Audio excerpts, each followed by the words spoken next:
안녕하세요. 책 읽는 숲에 오신 것을 환영합니다. 저는 책 읽는 숲을 지키는 숲지기 그리고 작가이자 번역가인 유윤한입니다. 이번에 소개해드릴 책은 사이 몽고머리가 글을 쓴 템플 그랜든 How the Girl Who Loved Cows Embraced Autism and Changed the World. 소를 사랑한 소녀는 어떻게 자폐증을 벗삼아 세상을 바꾸었는가예요. 이 책은 글밥이 많아 초등 고학년 이상이 보기에 적당해요. 이 책에서 다루는 템플 그랜드는 동물학자이자 동물 복지를 배려한 가축시설 전문가예요. 템플은 1947년 8월 29일 매사추세츠주 보스턴에서 태어났어요. 2살 때 자폐증으로 진단받았지요. 1950년대 사람들에게 자폐증은 아주 낯설었어요. 뇌가 손상되어 일어나는 질병의 한 형태로 간주되었지요. 대부분 엄마가 아이를 제대로 돌보지 못해 생긴 병이라고 믿었기 때문에 자폐증 아이를 둔 엄마는 죄책감에 시달려야 했어요. 템플의 엄마도 마찬가지였지요. 딸의 자폐증이 자신 탓이라고 생각했어요. 하지만 하버드 대학을 졸업한 지성인이었던 엄마는 그대로 절망하지 않고 템플에게 최고의 보살핌과 교육을 제공해 어떻게든 자폐증을 낫게 해주려고 했어요. 사실 오늘날 자폐증은 질병이라기보다는 뇌의 활동 성향이 일반인과 다른 하나의 증후군으로 여겨지고 있어요. 예를 들어 일반인들은 어떤 의미를 전달하고 싶을 때 그에 해당하는 단어를 떠올린다면 템플 같은 사람들은 그에 해당하는 그림이나 하나의 장면을 떠올려요. 사과를 달라고 말을 해야 하는데 사과를 그려서 보여줘야 한다면 얼마나 불편하겠어요?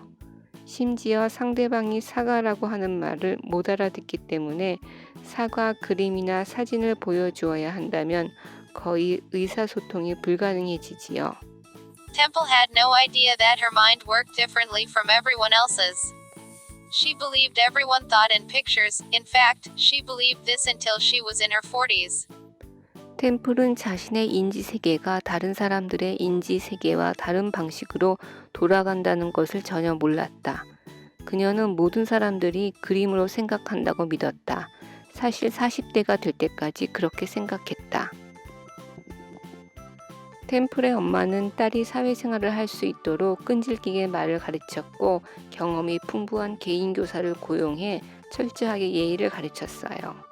그리고 딸에게 손재주가 있다는 것을 알고 13살 때부터 아르바이트를 해서 용돈을 벌게 했어요. Temple earned money hemming dresses for a local dressmaker. 템플은 그림도 잘 그렸어요.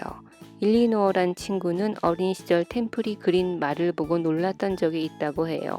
그때 이를 이렇게 회상했어요. It was running. It was totally unlike the stupid little horses the rest of us were drawing. That really is cool. Temple understood the spirit of the horse. 그 말은 달리고 있었어요. 우리가 그린 작고 멍청해 보이는 말과는 완전 달랐어요. 정말 멋있었지요. 템플은 말의 영혼을 이해하고 있었어요. 템플은 손으로 무엇이든 잘 만들어 친구들에게 인기였어요. 이것저것 만들어 달라는 아이들의 주문을 들어주었으니까요. 하지만 고등학생이 되자 아이들은 만들기에 더 이상 흥미를 보이지 않았고 템플을 괴롭히기 시작했어요. 자폐증으로 인해 템플이 튀는 행동을 했기 때문이지요. High school was a nightmare of bullying and teasing. 고등학교는 끊임없이 괴롭힘당하고 놀림당하는 악몽이었다. 템플 그랜든. 엄마는 템플을 목장을 끼고 있는 한 고등학교로 데려갔어요. 동물을 좋아하는 딸이 그곳에 다니면서 친구들로부터 받은 마음의 상처에서 회복되기를 바랐지요. 템플은 이 학교에서 자신의 재능을 알아봐준 칼록 선생님을 만났어요. 칼록은 템플이 거의 모든 것을 놀라울 정도로 자세하고 정확하게 본다는 것을 알아차렸어요. 그리고 한 번 본 이미지는 결코 잊어버리지 않고 한 편의 영화처럼 연달아서 쭉 기억해낼 수 있다는 사실도 알았지요. 칼록은 템플이 그런 재능을 살려 계속 공부할 수 있도록 격려했어요. 템플은 목장에서 기르는 소떼의 동선을 한눈에 파악해 편안하게 다닐 수 있도록 이동기를 만들었어요. 그리고 기생충 제거 작업을 할 때 소들이 물에 빠져 죽는 이유를 알아내서 욕조를 개선했어요. 학업에도 계속 정진해 대학을 우수한 성적으로 졸업하고 일리노이 대학에서 동물학 박사학위를 받았어요. 물론 이런 일을 이루는 과정이 쉽지는 않았어요. 현장에 나가면 대부분 남성인 목장 노동자들이 강한 거부감을 보이며 템플을 어떻게든 쫓아내려고 했어요. 매번 그녀는 내가 여자라서 받아주지 않는 건가? 아니면 자폐증이라서 하고 의문을 던졌지요. 책의 작가는 템플을 농장에서 내쫓은 한 관리인에 대해 이렇게 평가하고 있어요. He wouldn't have liked her even if she weren't autistic. At the top of his long list of complaints against Temple was that she was a woman. 그들은 템플이 자폐증이 아니더라도 그녀를 좋아하지 않았을 것이다.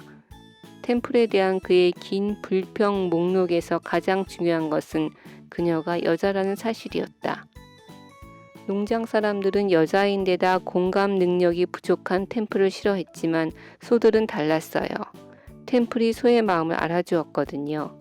소들은 고통에 둔하고 잘 견디지만 공포심을 쉽게 느끼고 민감하게 반응해요.